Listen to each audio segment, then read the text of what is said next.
This is the Watchman giving a clarion call.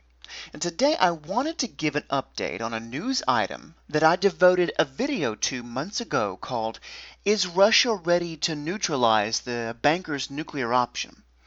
Now, I urge others to go back to that video for reference if more explanation is needed. The reason I give an update on this issue now is because there's been a huge development regarding the tyranny of the banking monopoly called the SWIFT system, and how a very large Eastern power bloc is working feverishly around the clock to snap the spine of this banker's monopoly on the worldwide wire transfer scene.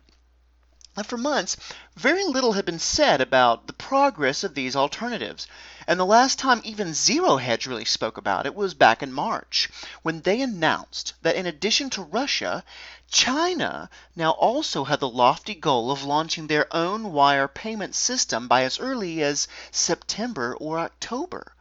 That was 7 months ago. Well, last Thursday we finally got word about China's new SWIFT alternative from Fan Yiwei, the deputy governor of the People's Bank of China, when she said in Shanghai on October 8th, quote, "The establishment of the China International Payment System, or CIPS, will allow increasing efficiency of cross-border settlement in yuan and encourage the yuan's use globally." End quote. Now, for those new to this, the CIPS is crucial for several reasons. Okay, it will allow the Chinese companies who use the yuan to go directly into world markets and carry out transactions, wire transactions, with Chinese partners and vice versa. This is enormously important because up until now, one of the biggest obstacles to the Chinese yuan gaining steam as a widely used currency was that it sometimes was too costly to transact in. As Reuters notes, quote, "The CIPS is expected to use the same messaging format as other international payment systems, making transactions smoother and thusly putting the yuan on more equal footing with its main competitor, the US dollar.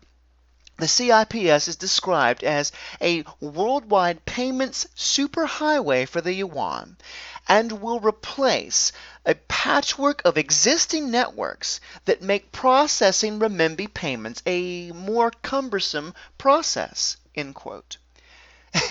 You see, up until now, if you wanted to settle a cross-border yuan trade, you either had to go through an offshore yuan clearing bank, say in London, Hong Kong, or Singapore, or you had to get the help of a correspondent bank in mainland China. And guess how many banks there were worldwide with both the authority and ability to help you settle payment in yuan? Take a guess. All right, Watchman, 500?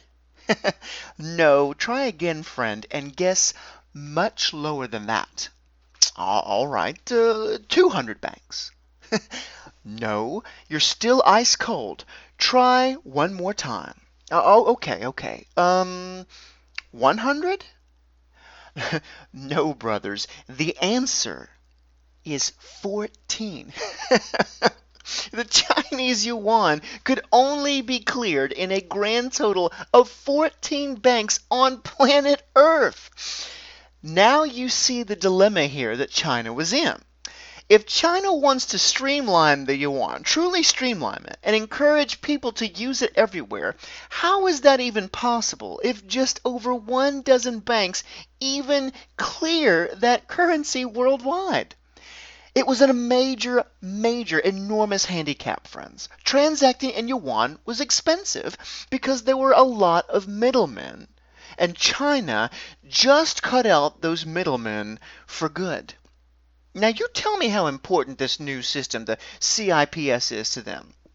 Now one of the great reasons the yuan hasn't gone much further on the world scene than it previously has has now been eliminated. I want to show y'all a chart from another recent headline which clearly demonstrates what we're on the cusp of here.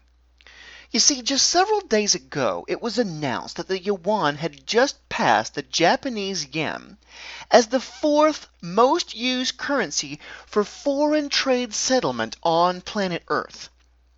The yen had had that spot for a while, but China just snatched it from them. Now, before I go forward, don't get too excited yet. The yen's share of Earth's cross-border transactions really only made up 2.76%. All right, less than 3%. And the yuan is now used for 2.79% of Earth's cross-border payments, just under 3%. Now, some of our critics point to this number and laugh. They say, yep, that yuan, under 3% of global transactions, is ready to unseat the US dollar any moment now. Well, those people can laugh it up all they like, because in the end, the joke is on them. Yes, while 3% usage means the yuan is not yet ready for prime time, they ignore two key things in this equation here.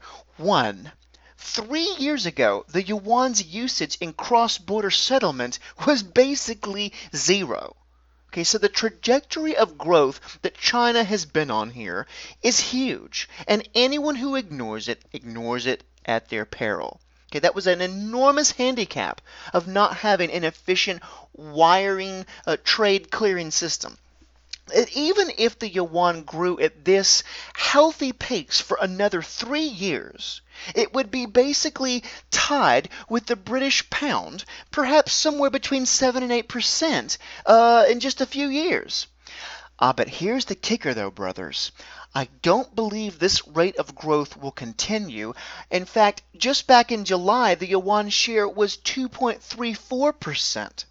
Which means that in less than 3 months' time, the yuan's growth rate jumped by nearly 25% in 1 quarter. And remember here, that's roughly this is after half a dozen devaluations of the Chinese yuan by the People's Bank of China. In other words, those devaluations clearly have not steered away or driven folks away from the Chinese currency whatsoever. In fact, people have more confidence in it than ever.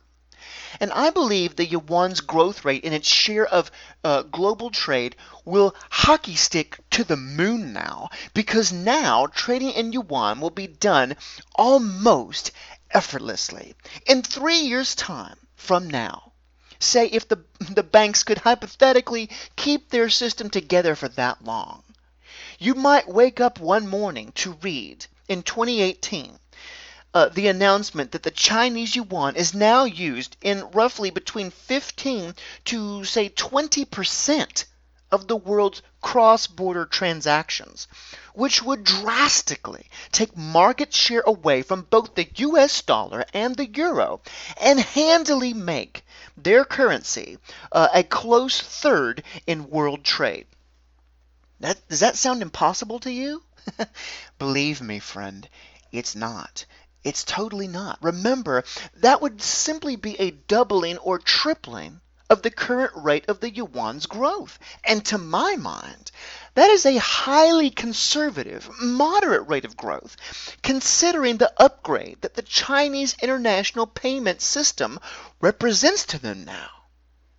So let's be clear. The CIPS is a financial weapon used to counter the dominance of the SWIFT system and the US dollar, which are the main tools of the global banksters. This weapon is meant to erode the market share of their major competitors, while giving an enormous nitrous boost to both the yuan's usage as well as its recognition as a major player by, say, the IMF. Now you see the other reason why China wished to finish this payment system so quickly. The IMF recently delayed the talks about including the Chinese currency into the SDR basket. Now, China is gunning for a leadership role on the IMF because they understand that that institution has been a total monopoly system run by their enemies, the banking powers of the UK and the US, for decades now. They believe in China that achieving a foot in the door for SDR consideration and otherwise would finally allow them the opportunity to reduce the Western bankster influence and even the odds in the favor of the billions of other people who have not benefited from that system in the least. Now, however, the CIPS is not just an offensive weapon, it's almost a measure of defense at the same time as well. Because now, as the diplomatic relations between China and the US continue to break down on things like, say, the South China Sea and those base islands they've constructed, now the banksters cannot threaten swift deletion against China as a deterrent. Because they've already tried to do so with Russia and they've failed. And now, even in the worst case scenario, if the banksters delete either China or Russia from SWIFT, who cares? They've got their own wire systems now, and they'll make do just fine. And folks, China's not naive here, okay? Understand this. They know that there's still a good likelihood that even after all the hoops they've jumped through, after all the gold reserves they've added, after all the payment systems they've made, after all the progress in internationalizing the renminbi, the IMF could still say no. They could still say, thanks China for giving it the old college try, but you're just not ready yet. And perhaps to them, China will never be ready yet. Okay, China's not stupid. They know that the IMF is a powerful institution at the heart of Western dominance, which the West is loath to give up.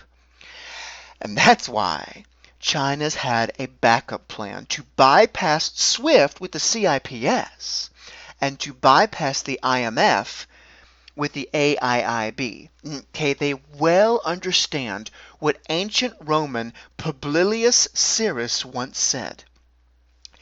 It is a bad plan that cannot be altered. China knows the score and have already forced the market-rigging banks to cede over much of their precious gold to the East.